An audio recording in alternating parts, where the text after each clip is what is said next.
önnek nem egy élete és egy halála van, hanem ön annak következtében igazságosan született, amit az előző életében tett.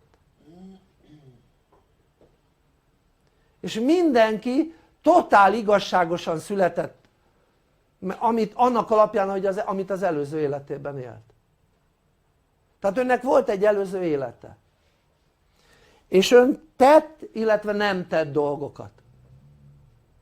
A nem, tehát amit meg kellett volna tenni az előző életében is, nem tette meg, az mulasztás, az is ártó tett.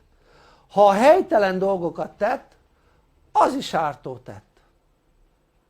Meg természetesen tett helyesen dolgokat, meg tett olyanokat is, amit nem mulasztott el. És ennek alapján tehát cselekedett, illetve emberekkel volt kapcsolata az előző életében, amiket befejezett és amiket nem fejezett be. Minden olyan kapcsolat, ami például a befejezés azt jelenti, hogy jó kapcsolattal lezárult. Ha valaki úgy éli az életét, hogy egy emberrel nincs jó kapcsolatban, és azt nem teszi, nem változtatja meg, semmi gond, ezt tovább viszi a következő életébe.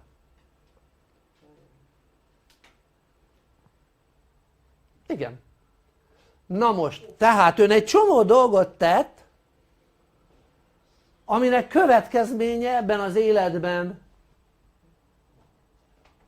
folytatódik, de, ezt úgy hívják, hogy karma egyébként, de mivel felnőtt kortól az embernek szabad akarata van, ezért felnőtt kortól a saját karmáját saját maga alakítja az ember. Mit értek ezen? Tehát ez azt jelenti, hogy önnek volt egy előző élete, az meg lett nézve, hogy mit tett, mit nem tett, kivel zárt le dolgokat, kivel nem zárt le, és meg lett keresve az az ideális szülő, ahova önnek le kellett születni. És ön tehát kiválasztotta azt a szülőt, ahova később leszületett. Tehát nem a szülei választották ki önt, hanem ön választotta ki a szüleit, nyilván nem egyedül választotta ki, hanem a teremtője segítségével. Ki a teremtője? Egy 4-től 7, de inkább csak 4-5 dimenziós, 4., 5. dimenzióban lévő szellemi lény a teremtője. Ami azt jelenti, hogy ön lélek mi voltjában már nem 3-dimenziós, hanem 4 minimum. A 3-dimenziós világban a 4. dimenziós lényeket nem látjuk. Ez tény.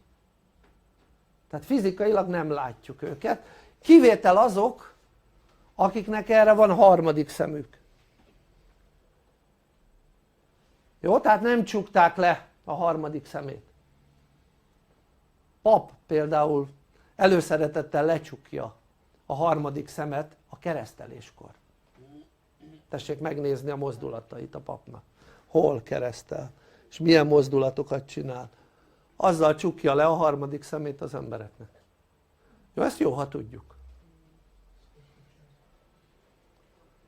Kereszteléskor a pap, hát lecsukja itt a 3. szemet. Ott, így van. Hát aki nincs megkeresztelve, azt annak nem csukták le.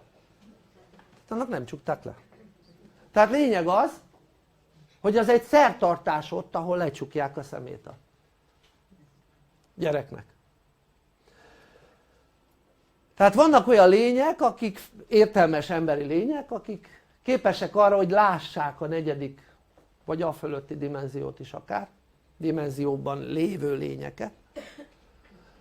Tehát lényeg az, hogy visszatérve, ön a teremtőjével kiválasztotta azt a családot, ahova később leszületett.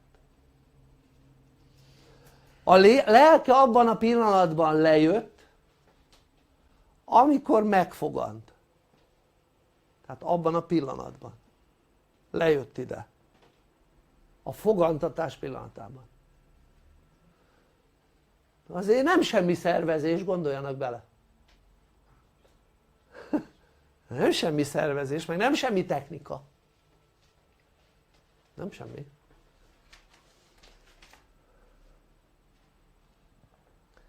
Miért abba a családba? Azért, mert azon a családon keresztül tudja megélni azokat, amit önnek meg kell élnie. És attól a szülőktől kapja meg azt, amit meg kell tapasztalnia. Például sok esetben előfordul az, hogy mondjuk valaki egy előző életében szülő volt, és volt a gyereke. És egy következő életben megfordul ez a kettő.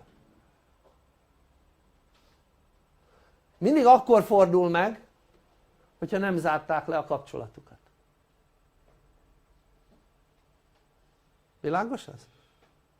De nem csak a szülőkkel kell lezárni, hanem bárki mással, akivel tartós kapcsolatban van az ember. Tehát nyilván az ilyen futó kapcsolat az más tészta. Tehát tartós kapcsolat. Tehát ez azt jelenti a baráti kapcsolat, jó ismerősi kapcsolat. Jó? Tehát ezeket, üzleti kapcsolat, például valaki üzleti kapcsolatban van. Tehát le kell zárni. Ezért nem tudom, tapasztalt-e már olyat, hogy találkozott valakivel és tudta, hogy soha nem találkozott vele még ebben az életében, mégis volt egy olyan érzése, mintha ismernék egymást. Nem mint test ismerték egymást, mint lélek. Világos ez? Tehát ez egy csodálatos dolog, hogy oda születünk, amit érdemlünk. Miért csodálatos dolog? Mert ha az ember ezt tudja, akkor ebben az életében teheti úgy a dolgát, hogy egy jobb életbe szülessen, és már ebben az életben jól érezze magát a saját bőrében.